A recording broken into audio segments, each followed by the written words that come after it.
Namaskar. Weight loss is all about how much calorie we intake and how much calorie you burn throughout the day. একদিনে আপনি কতটা calorie খাচ্ছেন, কতটা calorie খরচ করছেন, এটাকে যে বুঝে যাবে সে যখন চাইবে ওজন বাড়াতে পারবে, যখন চাইবে ওজন কমাতে পারবে। কারণ এটাই হলো ওয়েট গেইন করার বা ওয়েট লস করার বা ফ্যাট বার্ন করার বা ফ্যাট ডিপোজিট করার মেন ফান্ডামেন্টাল। নমস্কার বন্ধুরা, আমি সুকেশিল, একজন সার্টিফাইড ক্লিনিক্যাল ডায়েটিশিয়ান, সাথে একজন yoga instructor, doctor BRC clinic Siliguri. বন্ধুরা, আজকের এই ভিডিওর মাধ্যমে সম্পূর্ণ authentic, genuine and medical based তথ্য নিয়ে কথা বলবো। তাই ভিডিওটি সম্পূর্ণ দেখবেন এবং এই ভিডিওর মাধ্যমে দেওয়া যেসব টিপস অ্যান্ড ট্রিকগুলো নিয়ে কথা বলবো সেগুলো অবশ্যই আপনার ডেইলি লাইফস্টাইলে একটা পার্ট বানিয়ে নেবেন। তাহলে আপনি যখন চাইবেন, যেভাবে চাইবেন, আপনার বডিকে আপনি কন্ট্রোল করতে পারবেন। আর সব থেকে বড় কথা, আপনার শরীর যেমনই হোক না কেন, আপনার যদি গলায় চর্বি জমেছে, পেটের দু সাইডে কোমরে চর্বি জমেছে, পেটের মেদ মোটা হয়ে গেছে, বা আপনার থায়ে চর্বি জমেছে, যেটাই হোক না কেন, শরীরটি আপনার। তাই ওয়েট লস বা ফ্যাট লস যেটাই হোক না কেন, আপনি যদি আপনার শরীরকে ভালোবেসে ট্রিট করেন, তবে আপনার শরীর আপনার কথা শুনবে। তাই নিজের শরীর যেমনই হোক না কেন, ইরিটেট হবেন না, বিরক্ত অনুভব করবেন না। দিন শেষে আপনার শরীর তাই ভালোবেসে ট্রিট করতে হবে। ওভারওয়েট বা অতিরিক্ত ওজন, এটা দেখতে শুধু খারাপ লাগে তা নয়। Overweight causes cancer, overweight causes fatty liver, overweight causes insulin resistance এবং সেখান থেকে type 2 diabetes, overweight causes liver cirrhosis, overweight causes liver cancer, overweight causes joint pain, and the most important thing is overweight causes infertility, মানে বন্ধ্যাত্ব। এই যে সমস্যাগুলো বললাম, এই রকম অনেক সমস্যা কিন্তু আপনিও জর্জরিত হতে পারেন যদি আপনি এখনই সচেতন না হয়ে যান। তো যাই হোক, আজকের এই ভিডিওর মাধ্যমে পেটের মধ্যে যে মোটা একটা চর্বির লেয়ার জমেছে, এটাকে মোমের মতো কীভাবে গলিয়ে তুলবো, এই বিষয় নিয়ে তো কথা বলবো। এই সাথে আপনি যদি ওভারওয়েট সমস্যায় ভুগছেন, মানে আপনার ওয়েট যদি 100 বা 120, 30 যেটাই হোক না কেন, বা 80, 90 হোক না কেন, এই অতিরিক্ত ওজনটাকে আপনি কিভাবে সহজ উপায়ে ন্যাচারালি কমিয়ে তুলবেন, কোনো রকম সাপ্লিমেন্ট ছাড়াই, এই বিষয়ে একদম অথেন্টিকভাবে আপনাদেরকে বুঝিয়ে দেবো। এবং আমার দীর্ঘ বিশ্বাস, আপনি যদি 25 থেকে 30 দিন ফলো করেন, তাহলে মিনিমাম 5 থেকে 7 কেজি ওজন আপনার কমে যাবে, যেটা স্বাস্থ্যগত দিক থেকে কোনো রকম ক্ষতিকর প্রভাব ফেলবে না এবং আপনার পেটের মধ্যে যে চর্বির লেয়ারটা রয়েছে সেটাও গলতে সাহায্য করবে। কিন্তু তার আগে মনে রাখবেন, আমাদের সোসাইটিতে কিছু কিছু মিসকনসেপশন রয়েছে, কিছু কিছু মিথ রয়েছে, ভুল ধারণা, ভ্রান্ত ধারণা রয়েছে। যেমন 1 নাম্বার, কম খেলে বা রাতে না খেলে ওজন কমে। এটা একদম ভুল কথা। কারণ কম খেলে আমাদের শরীরে স্টারভেশন মোডে চলে যায় এবং মেটাবলিজম স্লো হয়ে যায়। ফলস্বরূপ ফ্যাট লস, ওয়েট লস কিছুই হয় না, বরং মাসলস লস হতে শুরু করে। আর মাসলস লস মানেই আপনার শরীরের স্ট্রাকচারটা ভেঙে যাওয়া। 2 নম্বর, কার্ডিও করলে নাকি ফ্যাট লস হয়, ওয়েট লস হয়। এটা একদম ভুল কথা। মানছি, জিমে গিয়ে সাইক্লিং করলে, এমন কিছু এক্সারসাইজ যেগুলো করলে আপনার শরীরের ঘাম ঝরছে, এই টাইপের কিছু কার্ডিও এক্সারসাইজ করলে আপনার শরীরের ক্যালোরি বার্ন হয়তো ঠিকই, কিন্তু ফ্যাট কমে না। ফ্যাট বা ওয়েট লস করতে চাইলে কার্ডিওর সাথে সাথে স্ট্রেংথ ট্রেনিং, মানে ওয়েট ট্রেনিংটাও আপনাকে ব্যালেন্স রাখতে হবে। নাম্বার 3, ফ্যাট খেলে নাকি ফ্যাট বাড়ে। এটা সম্পূর্ণ ভুল কথা। ডিপেন্ড করছে আপনি কী ধরনের ফ্যাট খাচ্ছেন। আপনি যদি খাসির চর্বি খাচ্ছেন, গরুর চর্বি খাচ্ছেন, তৈলাক্ত মাছ খাচ্ছেন বা অন্যান্য আনহেলদি ফ্যাট খাচ্ছেন, তাহলে তো সেটা আপনার শরীরে ফ্যাট ডিপোজিট করবেই, সেটা তো আপনার শরীরে একটা হার্মফুল এফেক্ট ফেলবেই। কিন্তু আপনি যদি হেলদি ফ্যাট খান, যেমন বাদাম, আখরোট, অলিভ অয়েল, এগুলো হচ্ছে হেলদি ফ্যাট। আমাদের শরীরে হেলদি ফ্যাটের একটা বিশাল বড় অবদান রয়েছে, যেমন হরমোনাল ব্যালেন্স ঠিক রাখে এবং সাথে ফ্যাট লস করতে হেল্প করে। তাই হেলদি ফ্যাট আমাদের সকলের জন্য ভীষণ উপকারী। এই জাতীয় কিছু কিছু ভুল কথা আমাদের সোসাইটিতে কিন্তু ঘুরে বেড়াচ্ছে, এগুলো থেকে বেঁচে থাকবেন। বন্ধুরা, আমাদের শরীরে ফ্যাট কেন ডিপোজিট হচ্ছে, এই জিনিসটা আমি একটু ছোট্ট করে বুঝিয়ে বলি। দেখুন, আমাদের শরীরে ফ্যাট সাধারণত 2 ধরনের হয়ে থাকে। একটাকে বলে সাবকিউটেনিয়াস ফ্যাট। এই ফ্যাটটি হলো আমাদের স্কিনের নিচের ফ্যাট, মানে আমাদের পেটের উপরে যেমন ধরেই আমরা, এর ফ্যাটটা হচ্ছে সাবকিউটেনিয়াস ফ্যাট। এটা শুধু দেখতেই খারাপ লাগে, কিন্তু এটা আমাদের শরীরে সেরকমভাবে কোনো ক্ষতিকর প্রভাব ফেলে না। তাহলে ভয়ঙ্কর কোনটা? ভয়ঙ্কর হলো ভিসরাইল ফ্যাট।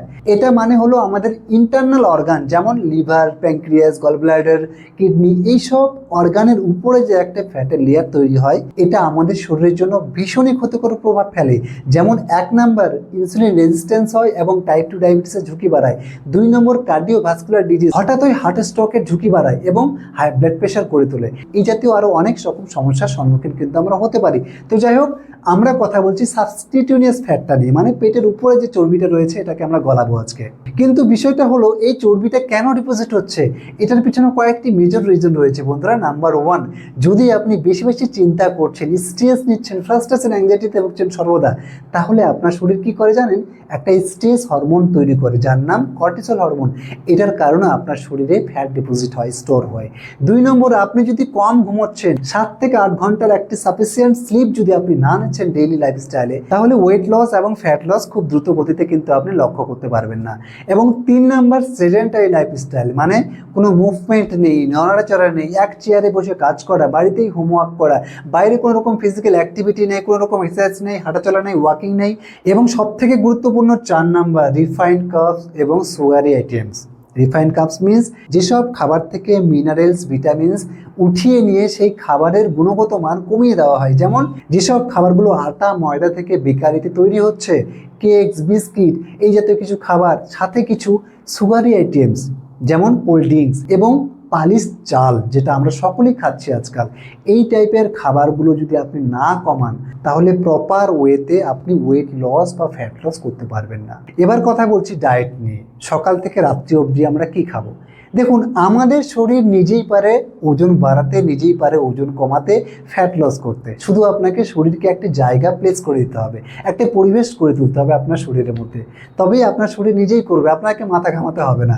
তো যাই হোক, এরপরেও কিছু কিছু সাপোর্টিভ ফুডস, সাপোর্টিভ কিছু কিছু নিয়ম শৃঙ্খলা রয়েছে যেগুলো ফলো করলে খুব সহজে কমাতে পারবেন। নাম্বার ওয়ান, একটি ম্যাজিক ড্রিঙ্ক পান করতে হবে, আর এর জন্য আমাদের কিছু কিছু উপাদান দরকার পড়বে। যেমন 1 নাম্বার, আদা কুচি, মানে জিঞ্জার কুচি বা জিঞ্জারের রস 1/2 চা চামচ। 2 নম্বর, 1 চামচ মধু।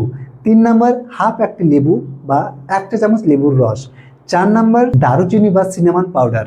এই কয়েকটা উপাদান লাগবে। এবার 1 গ্লাস জল একটা প্যানের মধ্যে একটু গরম করে নিন।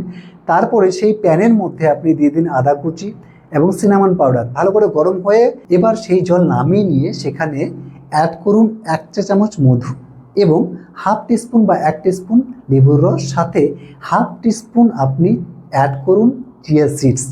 এই কয়েকটা উপাদান ভালো করে মিলিয়ে নিয়ে আপনি রোজ সকালে খালি পেটে পান করবেন এটা। এই ম্যাজিক ড্রিঙ্কটি আপনি যদি 25 থেকে 30 দিন ফলো করেন, আপনার পেটের চর্বি আস্তে আস্তে মোমের মতো গলতে শুরু করবে। এবং সাথে কিছু ব্রেকফাস্ট খাবার, যদি আপনি নন ভেজিটেরিয়ান হন তাহলে আপনি সকালে 2টো ডিম সেদ্ধ রাখুন এবং সাথে কিছু স্প্রাউট রাখুন বা ওটস রাখুন। চেষ্টা করবেন সকালে খালি পেটে ড্রিঙ্কসটি পান করার পরে আপনি ভরপুর মাত্রায় ফ্রুটস খেয়ে নিন এবং তারপরে যদি মনে হয় আপনি এই জাতীয় খাবারগুলো খাবেন। এবার দুপুরের খাবারে কি খাবো এবং রাতের খাবারে কি খাবো। আমি প্রথমেই বলেছিলাম যে ওয়েট লস বা ওয়েট গেইন অল অ্যাবাউট কি ক্যালোরি। আমরা যে এক থালা ভাত খাই সেখানে 700-800 মিনিমাম ক্যালোরি থাকে। এবার দিনে যদি 2 বার ভাত খাই তাহলে 800-800-1600 ক্যালোরি হয়ে গেল, এবং সকালের খাবারে আরও 200-300 ক্যালোরি, মানে অলমোস্ট 2000 ক্যালোরি। যদি আপনি ওজন কমাতে চান, ডিপেন্ড করছে আপনার বয়স কত, এজ কত, হেলথের কী কন্ডিশন, কিন্তু আপনি যদি ওজন কমাতে চান তাহলে আপনাকে নিতে হবে 1200 থেকে ম্যাক্স টু ম্যাক্স 1500 থেকে 1600 ক্যালোরি। মানে আপনি যতটা ক্যালোরি খাচ্ছেন তার ডবল আপনাকে খরচ করতে হবে। আপনি যদি 2000 ক্যালোরি খাচ্ছেন ঠিক আছে, কিন্তু আপনাকে 4000 ক্যালোরি, মানে আপনার ফিজিক্যাল অ্যাক্টিভিটির পরিমাণ ততটা থাকতে হবে, তবে আপনার ওজন কমবে। আপনি যদি 2000 ক্যালোরি খাচ্ছেন আর শুয়ে বসে আছেন তাহলে কিন্তু হবে না। তাই দুপুরের খাবারের চেষ্টা করবেন রিফাইন্ড কার্বস জাতীয় খাবারগুলো কম খেতে। যেমন পালিশ চাল, আপনি যদি ভাত খেতে চান ঠিক আছে, বাট 1 মুঠো ভাত নেবেন, এবং ফাইবার জাতীয় খাবার যেমন শাক সবজি বেশি করে খান। মাছ মাংস যদি খেতে চান প্রোটিন ইনটেকটা বাড়িয়ে দিন। আপনি যদি ভেজিটেরিয়ান হন তাহলে মুগ ডাল, রাজমা এই জাতীয় খাবারগুলো খেতে পারেন। সন্ধ্যের খাবার আপনাকে, মানে রাতের খাবার 7টার পরে ভুলেও খাওয়া চলবে না, কারণ 7টার পরে আপনি খাবারগুলো যেটা খাচ্ছেন আপনার শরীর সঠিকভাবে হজম করতে পারে না এবং সেখান থেকেও শরীর ফ্যাট ডিপোজিট করে। তাই সন্ধ্যের খাবার আপনি as soon as possible complete করুন এবং পরের দিন সকাল 8টা-9টার পূর্বে আর কোনো খাবার খাবেন না। এটা তো গেলে একটা এডুকেশন পারপাসে আপনাদেরকে বোঝানোর অর্থে ভিডিওটি বানানো, কিন্তু হ্যাঁ অবশ্যই আপনি যদি ওয়েট গেইন বা ওয়েট লস বা যেটা করুন না কেন, আপনার ফিজিক্যাল কন্ডিশন আমার জানা নেই, তাই অবশ্যই কোনো নিউট্রিশনিস্ট, ডায়েটিশিয়ানের সাথে কথা বলে তবে কিন্তু আপনি ফলো করবেন, আদারওয়াইজ শরীরের ক্ষতি হতে পারে। তো যাই হোক বন্ধুরা, আজকের এই ভিডিওর মাধ্যমে আশা করি যেসব তথ্যগুলো তুলে ধরার চেষ্টা করেছি এগুলো খুবই গুরুত্বপূর্ণ, এগুলোকে ফলো করুন। অযথা কারো কথা শুনে, কারো ভিডিও দেখে নিজের ট্রিটমেন্ট নিজে করতে চাইবেন না, সেটা ঝুঁকিপূর্ণ হতে পারে, রিস্কি হতে পারে। তো যাই হোক, আজকের ভিডিওটা আমরা এখানে শেষ করছি। দেখা হচ্ছে পরের ভিডিওতে। ভিডিওটি ভালো লাগলে প্রচুর পরিমাণে শেয়ার করুন, যেন আপনার সাথে সাথে অন্যেরও উপকারে আসে। নমস্কার, সকলে ভালো থাকবেন, সুস্থ থাকবেন।